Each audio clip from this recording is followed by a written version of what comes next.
the Act assign a unique national identification number, that is NIN, and issue general multi-purpose cards to those who are citizens of Nigeria, as well as others legally residing within the country. If you recall, there were implications of, those failing to link their NIN, SIM, talking about the subscribers, which of course raised a lot of concerns. Now, the NIN SIM linkage policy was part of the desperate measures put in place to check the state of insecurity in the country. The deadline for compliance had been extended a number of times. So what went wrong, you ask, But the question is, how has NIMC effectively managed database collation and identity of Nigerians? What are the loopholes and how has it been able to bridge those gaps? Our focus on platform today is the role of identification in nation building, and our guest is Engineer Aliyu Aziz, DG NIMC. Thank you very much for joining us on platform. Thank you for having me. All right, we'll take you through a bit of his profile. Engineer Aliyu Aziz was a pioneer staff of NIMC and the Director, Information Technology, National Identity Database Department of NIMC. With more than 30 years of post-qualification experience in engineering and information technology spanning both the private and public sectors, Engineer Aziz holds a BE in Civil Engineering and MSc in Structural Engineering with specialty in Computer-Aided Design from the Ahmadu Bello University, Zaria. He once served as the Information Technology Advisor to the Minister, Federal Capital Territory Administration. He served as the Subcommittee Technical Chairman on the Presidential Committee on Harmonization of ICT, which resulted in the formation of Galaxy Backbone. He was also a Deputy Director of Information Technology at the Bureau of Public Enterprises and the Principal Consultant Management Information System Department, AFRI Projects Consortium. In his professional career, he designed and supervised several landmark structures in Kaduna and Abuja. Engineer Aziz is a member of the Nigerian Society of Engineers, American Society of Mechanical Engineers, the Computer Association of Nigeria, the Internet Society, and the Nigerian Institution of Structural Engineers, where he is the current vice president. He is widely traveled and an alumnus of Harvard, Stanford, IMD, and Lagos Business School. Quite an impressive profile there, Engineer Aziz. Thank you very much. All right, you know the tradition of the program. We have a panelist, and we have Victor Azu, a correspondent here for NTA. Victor, thank you very much for joining us on platform. Always my pleasure. All right. Engineer Aziz, welcome once again to platform. And we're looking at the role of identification when we're talking nation building. How critical is it for an individual of a particular country to have an identity? Simply put it for us, how critical is it? Well, it's critical, as you said, for nation building. Every nation must know its own citizen. It must know where they live and what they do. It must know their strength so that it should be able to provide appropriate services for the citizen, and also to be able to identify those that have criminal intentions. As you know, everybody is born free of crime, and we grow free of crime until much later, either circumstances or whatever it is that makes people to become criminals. So identity system is always to checkmate those kind of things, and also to get the network of the relationships with people, and so that to gain insights and intelligence into what really happens in the society. If you want to paint a picture for Nigeria, I know you're in charge when we're talking database management, collation of identification. Yeah. Would you say we have properly managed the processes for Nigeria as the head? Well, historically we have not, but recently at least we have a direction, and which we are focusing on. We worked with the development partners and came up with a strategic roadmap that will take us 2 to 3 years, that we should be able to enroll everyone in the country. And the identity is like a platform, like your own platform. It's platform for all the other sectors of the economy. And with the strategic roadmap that identifies the need to be the foundational identity, all others tokens then built on top of these underneath. So all those ones are functional identities. As you know, you don't really obtain a passport for identification. You get your international passport when you want to travel. You get driver's license when you want to drive. Yes. And you also obtain a bank verification number if you are having a banking service. But NIN is fundamental for every government and also private sector services. So to the infrastructure and also the platform has been set up. So what remains is to enroll each and every person that is on the soil of Nigeria and issue them those identification and then utilize them in all government services and the private sector. So that is where we are now. And it's not yet Uhuru for Nigeria. Not yet. Victor, you want to come in now? Well, we've talked about this 3 to 5 years. We've been talking about it for quite some time. Yes. And one will be tempted to ask, do we have to reset and begin the 3 to 5 years again? Because if we go by when we started checking 3 to 5 years, I think we've gone over that. Well, no, we don't need to reset everything. Like if we take back, let's say only the last few years, in 2015, we enrolled only 7 million. In 2016, we doubled that 7 million to 14 million. In 2018, we also doubled the 14 to 28 million. By the time that NIMSI has been moved to the Ministry of Communications and Digital Economy, we had 42 million. That is just barely 2 years. And between that time and now, we have enrolled almost equal to that number to the point that we have 82 million records. And it is the rate at which we are growing, as I mentioned earlier on, is astronomical. The same thing right now too, we enroll more than 2 to 3 million every month.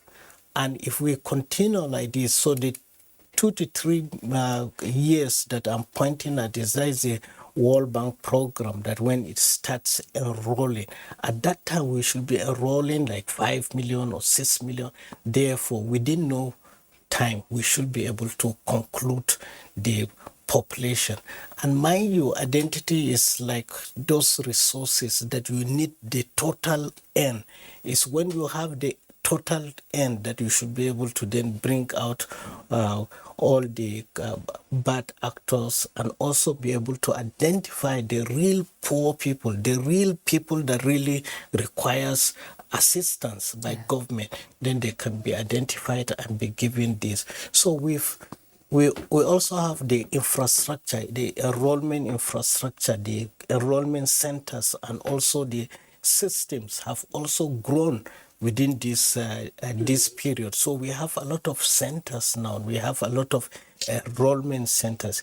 That is including the private sector that we engage with, also the NIMSI offices, and we also do it for Nigerians that are in diaspora. So we still feel it's 2 to 3 years, but the moment that we are capturing up to right now is 2 to 3 million in a month. By the time we reach 5 to 6 million in a month, then you should be able to easily say it in months. We should be counting months, not years then. Now, just to have a proper sense of where we are, Yes. is 82 million records exactly 82 million, like 82 million people? Is it the same? Well, what we count is the enrollment, and then we issue the NIN. that is unique. What makes the person is unique is the biometrics, all the 10 fingerprints and the face and iris combined says that this is one unique person. So that is what we have now. So, and that is the rate at which we are growing.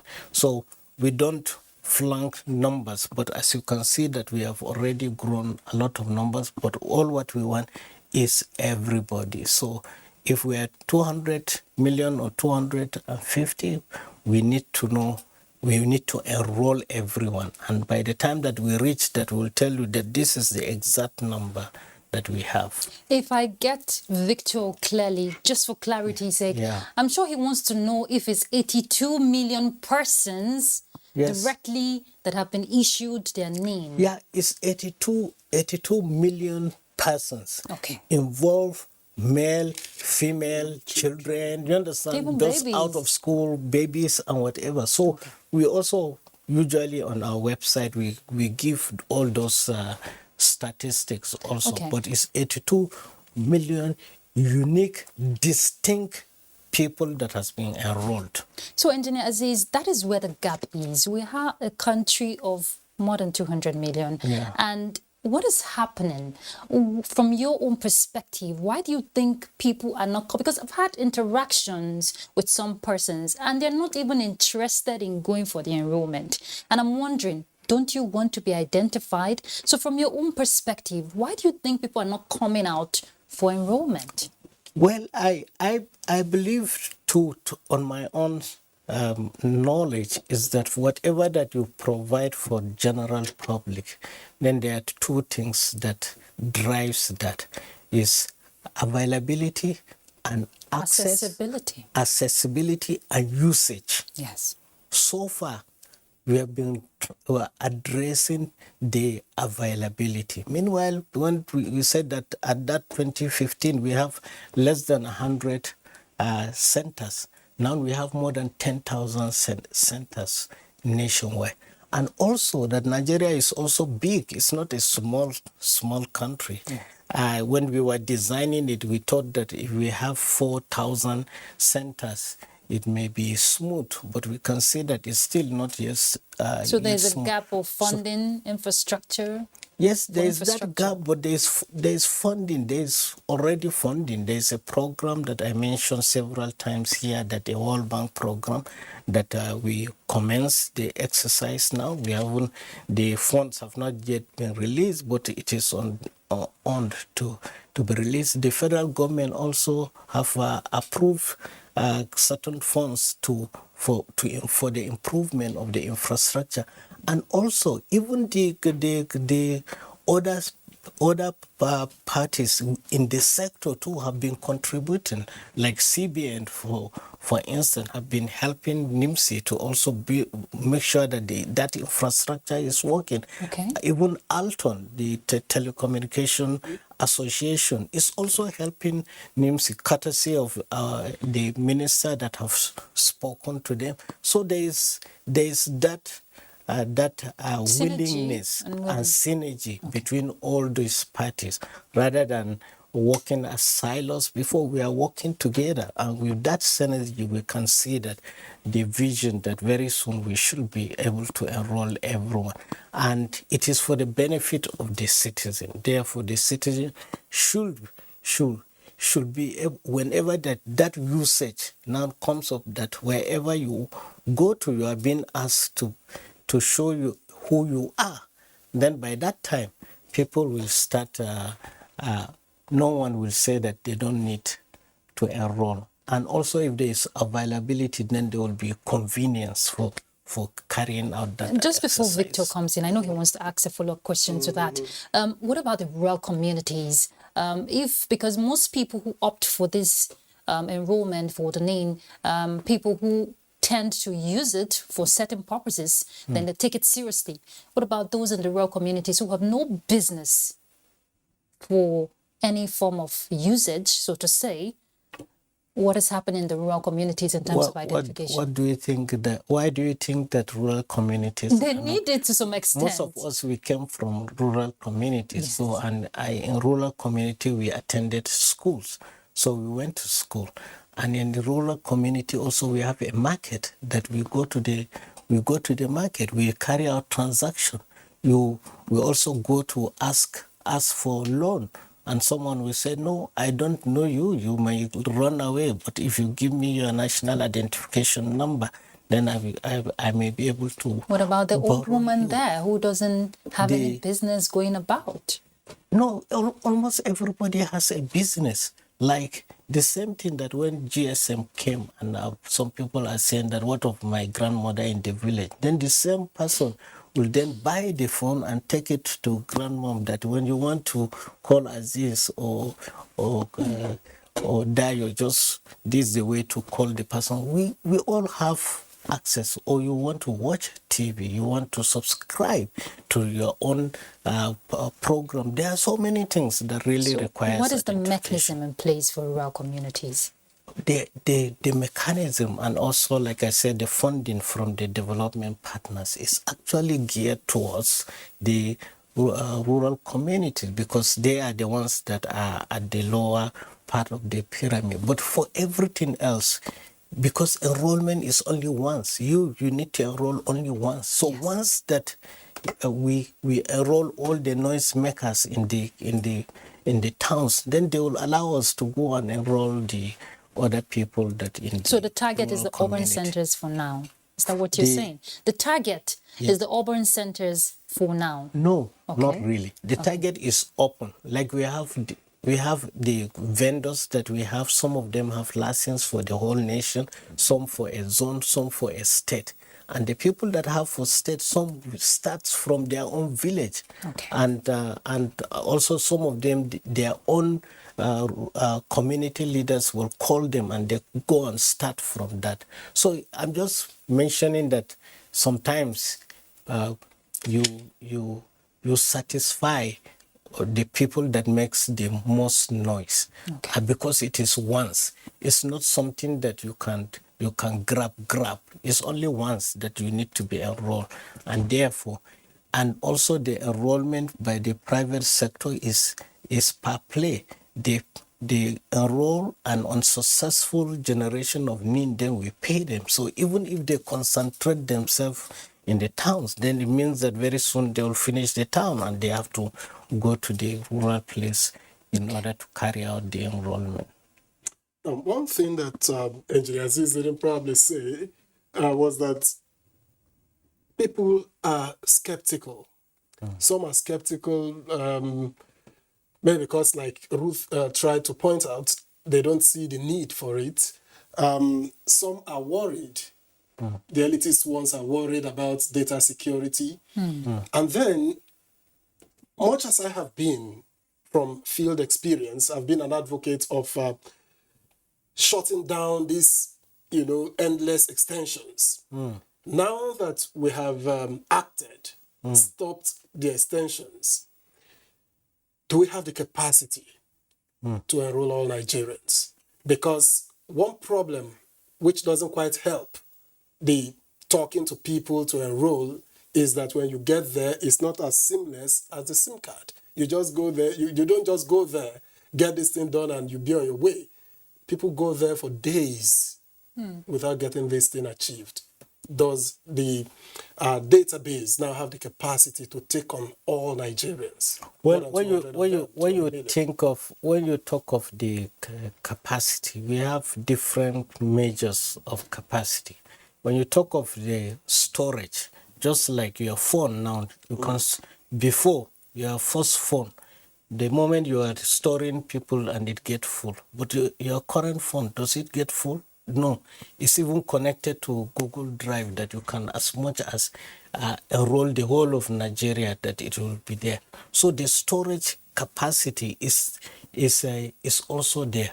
But when you talk of license, like currently the ABS has, that is the automated biometric identification system that does the checking for the duplicates. We have 100 million license, but already we have started a process for having 250 million license, which we have already started. And we believe that before we reach that mark, we should have increased that. So that is another part of some of the licenses that we have been working on. But when it comes to storage, we have. When it comes to infrastructure, when it comes to capturing the data too, as far as I know, that all our centers, they have it that if someone is on the queue, don't close your center, because at the back end, it works 24/7. So even at night, you can capture data and send to the system. We are very much sure of the system that if you send to Victor twice, then this at the back end will be able to identify that Victor is trying to beat the system.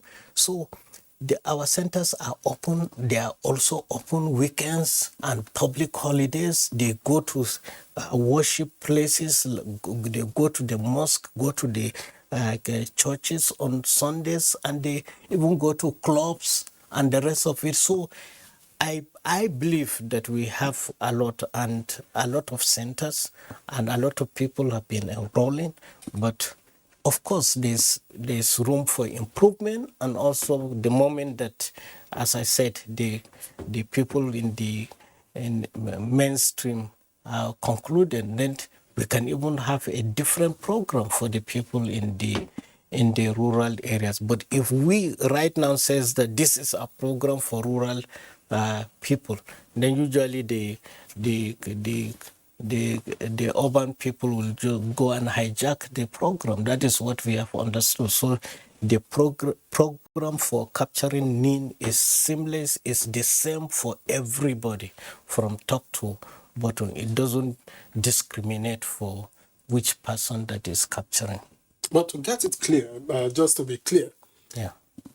is every Nigerian eligible for NIN enrollment? Even if a baby is born today, is that Yes. child eligible for Yes, NIN the enrollment? enrollment is for all. It's from a baby that is just delivered today up to or whatever age the person is and it's also free. It's not being charged for. The point is that in the developed world, that the moment that a child is born, that you need to give the child the birth certificate and also the NIN at the point that the child is born. So once that we finish this backlog of our population, we'll make sure that in the hospitals or rural places or even in the farm, that when you have a child, you will be able to call the enrollment person to come and enroll the child and tie the child with the parent. So the parent must have also enrolled and have a NIN. From that moment, if the child wants to travel, then you go to the immigration. You need to provide your birth certificate and also the national identification number. Then they will also verify that national identification number from NIMSI to do that. The next time your child goes to the hospital, the child needs to identify itself. The next time it moves to go to school, it needs to also identify itself. So that is the way that all systems that are being developed. We are so lucky that as a nation that we have not built this system to work harmoniously, and we are still kicking. And if you want to talk about the capacity, I'm sure you're doing a lot to ensure that the storage system of this database is always intact. Yeah, sure. Okay. Like he mentioned earlier, for the elites that would ask that what of the data security or data protection, we follow all the laws, all the provisions of data protection, and also we have an ISO certification that we repeat every year to make sure that we are following all what it takes. Like myself, I don't have access to the data. If I need it, I need many people before I get access to one record. So there are levels and the procedures that are set up, and if any of the staff breach any of these things, then they know the consequences. And we've been dealing with people on that. How closely are you monitoring that process? Well, we monitor closely as we have information security department that is their own responsibility to check physical, logical, and also systems and report. And also outside we have the inspectorate division. We also have the anti-corruption unit and many others to follow up and check those whatever that may be happening on the front end. Let's talk about the name SIM linkage, where a lot of subscribers were caught out and they didn't find it really pleasant. But Yeah, what was it is done not. was done. Yeah. What is your reaction to that? Were you expecting that it was going to happen like that? Because the extension date was done so many times and people were still laid back. Some were still laid back until... Well, when we started, at any time that the deadlines come close by, then our minister will ask, are there people trooping to come and enroll, register? Well, if we answer in the affirmative, then he will say, okay, he will go and ask the president to extend the time. So that is how, so the idea is not to really cut people's services, but the idea is to get everyone enrolled so that we can drive the digital economy. So when it comes, of course, we are aware that, because even in your TV program, some people said they will not do it. Therefore, we know that such kind of people will be cut off. And we also have people in the social media too that said so. But after that, some of them have already gone back to go and enroll. And also we have a lot of critics also, that when they come to us and come close to and come and inspect what we do, then they'll go back and enroll and tell us that, okay, I've agreed with what you people are doing, because you are doing a great job. And some will go out of the country, go on Hajj, or go to Dubai, or go to the US or UK or any other places, and then find out that, oh, so what we are doing is the right thing. And even our neighbors here, go to Cameroon or Niger or whatever, they don't joke with identity. If you are not known, you won't even move from Abuja to, let's say, Kaduna, just the way that I can decide to just go and join a vehicle and move. That is not what obtains in majority of the country. So it's not like we are trampling on people's freedom. Is that we are rather asking them. Even right now too, they can still send text, they can do the data.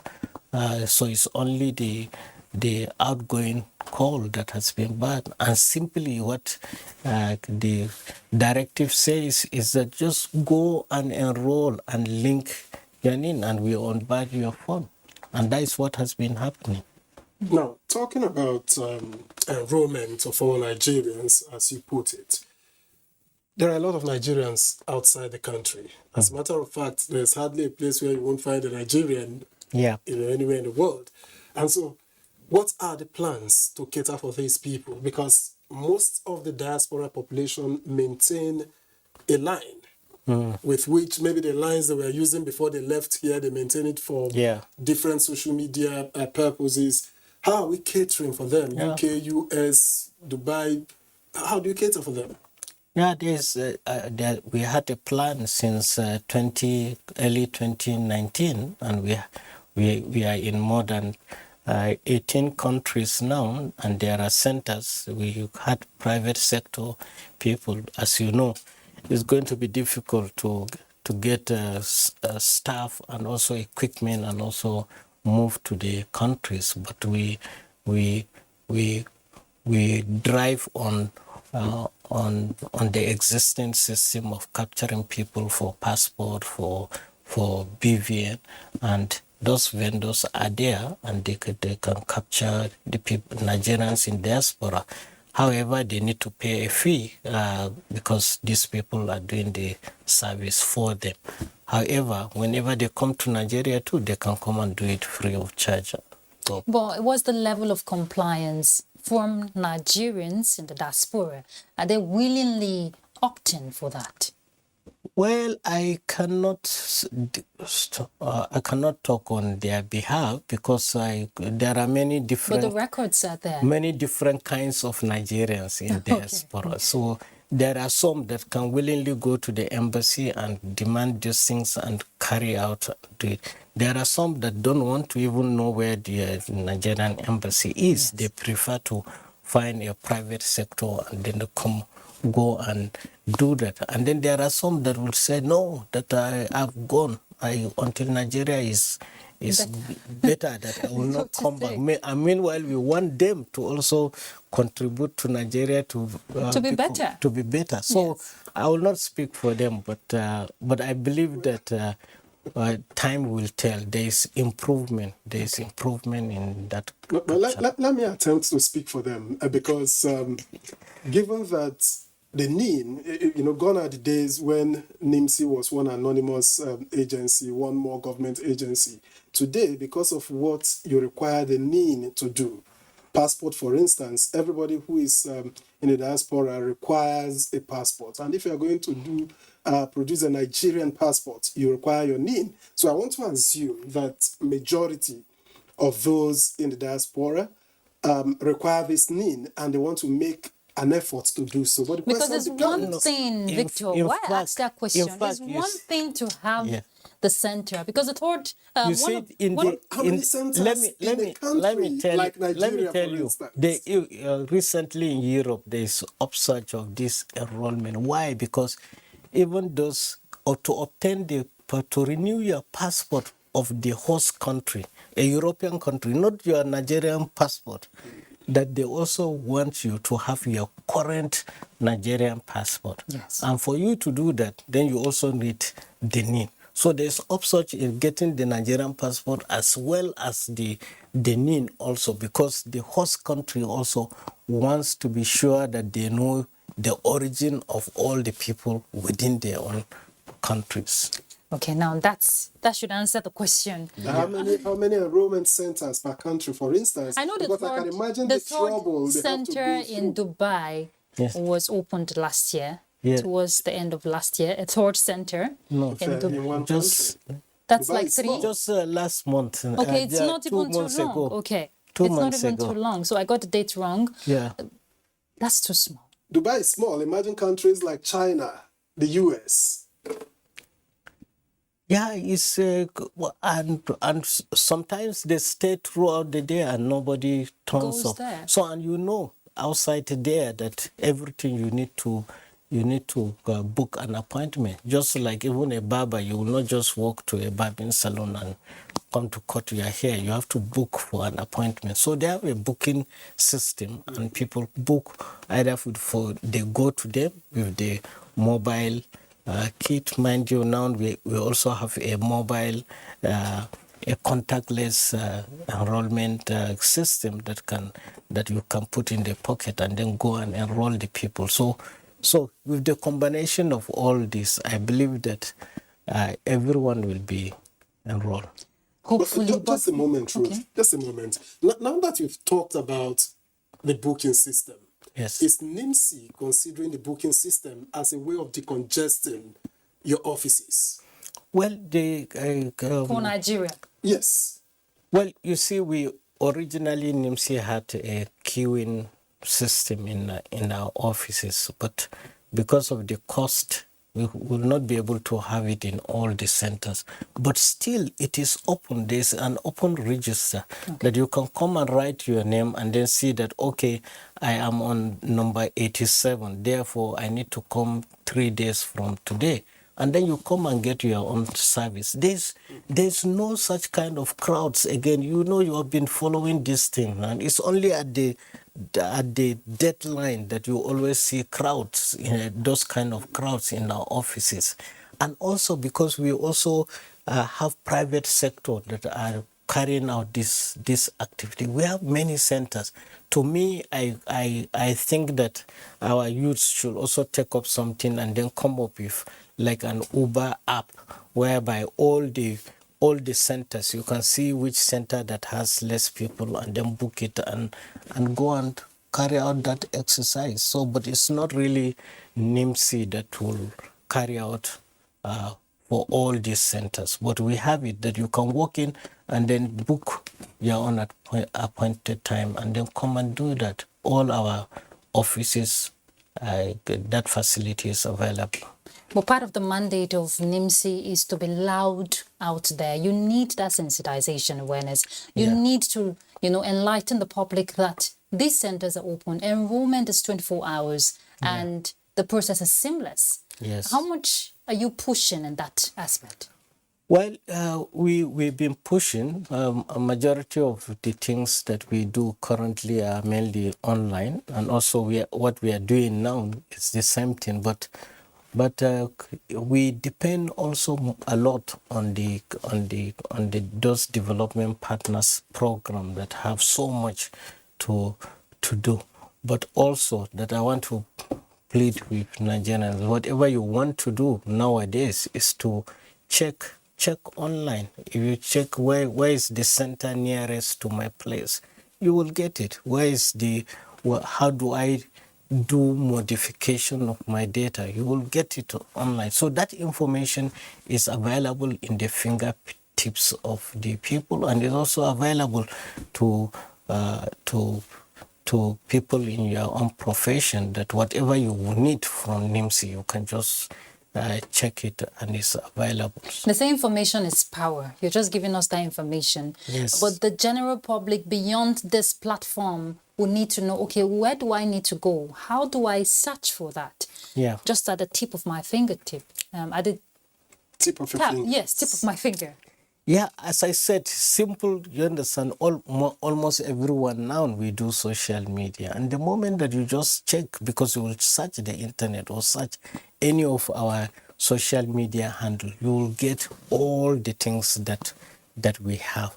But we also, in each of our states, we also have programs similar to what we do here. We have state coordinators who are like governors in those states. They go to talk to the governors, they talk to the other stakeholders, they carry out this thing. So it's not something that is just in the headquarters. No, this is in the nooks and crannies. Community leaders, religious leaders, all need to be involved. And champions of NIMSI also. You have them there. Like you. Okay, good to know. And let's turn our attention to collaboration. You mentioned collaboration earlier with other agencies, and census will soon take off. Yes. So are you working with the NPC closely? Because they will need that much data. Of course, we've been working closely. Right now, we are working with JAM. As you know, JAM exercise is going on. Yes. My staff are all over the nation. They travel all over the nation to supervise the exercise. So there is a close collaboration. So for Population Commission too, we've been working together. Even in the program that I talked about, there's a lot of harmonization and linkages that needs to happen. So though NIN is only counting the individual people, but census is bigger than that. It counts the cassavas that we have, it counts the housing, the children, and everything else that we have as a nation. So we work closely together. Not only them, I mentioned CBN, I mentioned the telecommunication association with the giants within those ones. I also mentioned the banks. So there's a lot of synergy and that harmonization, which is also part of our act that says that we should harmonize with other agencies to achieve this goal. The NIMSI app, yes. How much has it helped? Are there lapses, or does it do everything that you wanted it to do in the process? Well, so far, so good. We have more than 27 million downloads of the app, and there's a lot of commendation, especially from our Nigerians in diaspora. There's so much love it. They can do a lot with it. They can do verification. They can do tokenization. They can also print their new NIN slip. They don't need to go to the NIMSI center to carry out that activity, but there's still a lot. We have been improving the app and updating it. There's so much that needs to happen, and also, you can use the app also to just link up to 7 of your phones. Okay, what about, just to take you back to centers, tertiary institutions? I know now the students are at home because of the strike, but do you have centers allocated? We have centers in almost all the universities, and I don't think that we have one that we don't have. We have centers, and also, it's one of the requirements for admissions, and also even now, even at jam level. So we are there, and also we have a lot of collaboration with them, and also the private sector that we have also have presence in all our tertiary institutions. Out of curiosity, even though you don't want to let out some critical information, so to say, collaborating with security agencies, I know you do that closely. How much does it help in the fight against insurgency in the country? Well, the law enforcement agents do not tell you how they use they just collect the data. No, how they use information or what they do. But there are certain instances that are worth mentioning, like if someone forgets his own NIMSI card at a crime location. So that one, is the person himself that just presented himself. And also, there are so many ways that law enforcement, and having the total information, then you can glean metadata. Even Google calls itself now meta, because there are so many other information that are related. Like we are sitting here, maybe our phones are close to each other. That is also an information that is at the behind the scene that can be useful to the law enforcement agents. Victor? Yeah, I just was trying to get out my app. The app and then the ID. Yeah. For instance, I had cause to renew my international passports recently, and I didn't go with the NIN slip. And when it was asked, I said, okay, they needed to check basic information like the name, the order of the name, and just about that. And so I said, okay, I have the app and could easily do that. That's kudos. But I realized that they wanted me to screenshot it and send. Could there be a reason why I can't do that? Well, as much as possible, we discourage photocopying.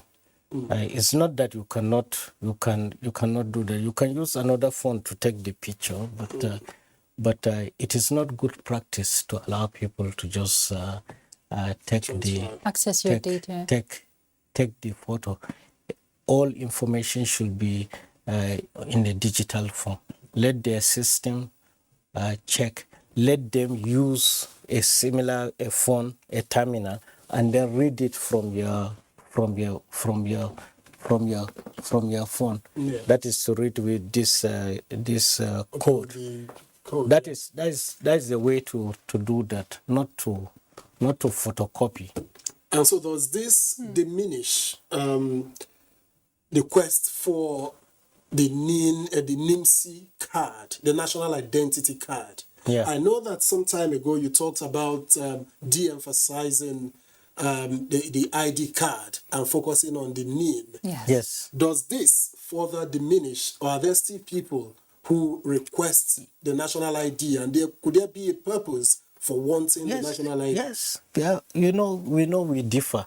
This is digital, it's just like a book. You have an e-book, you also have physical book. So even we that are 2E, sometimes we have to buy the the physical book too. You may be tired of looking at the screen. So there are people that really wants that physical one for convenience. They want to keep it to themselves. But for the majority of the population that are coming behind us, to them they don't really need that. So, but you have to provide for other people. So there is always options, different options of presenting your ID, not only one option. Where there are instances of, that is, if there are instances of duplication of enrollment, how is that handled? Well, there are sometimes that someone must have enrolled and then the person have not yet gotten maybe the card or didn't get his name. Then he will go back again and go and enroll. And in that case, the system, it will hit the previous enrollment. Then it will now put it by the site for other people, a group of people to now have a look for a human intervention. And in that case, there will be human intervention to now either overwrite this one or remove one of the listen, and it usually takes time. So whenever you hear somebody says, I enrolled since so time, I didn't get it, there may be likelihood of those kind of situations. So whatever it is, that enrollment should happen only once. Even if one has issues or wants to modify the information, follow the path of the modification, not the path of enrolling again. And in that case, there will be duplication, and the system is very intelligent enough to identify the based on the biometrics of the person. Just for clarity, because I've had some persons complain, do people have to pay for updating of their data? Like you want to change certain information? Yes. The enrollment is free. That first contact, that is the one that government have paid for.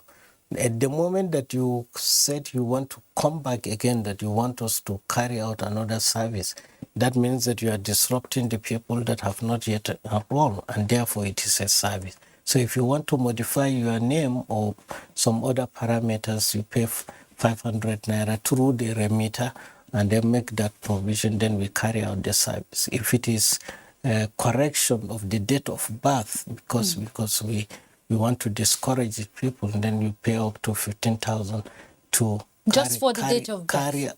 Not why I'm saying just. Okay. It's supposed to be 10 times that amount. Okay. Our board just says let's let it be a token. But why would someone want to put a wrong date of birth? No, it may happen. It may be by mistake. Okay. It may be that is one way, or it may be a fraudulent activity. So whichever one, you understand that is not acceptable. In the Western culture, that those things don't even there's no even room for correction. Once you capture it, you have to go through so much before you get it corrected.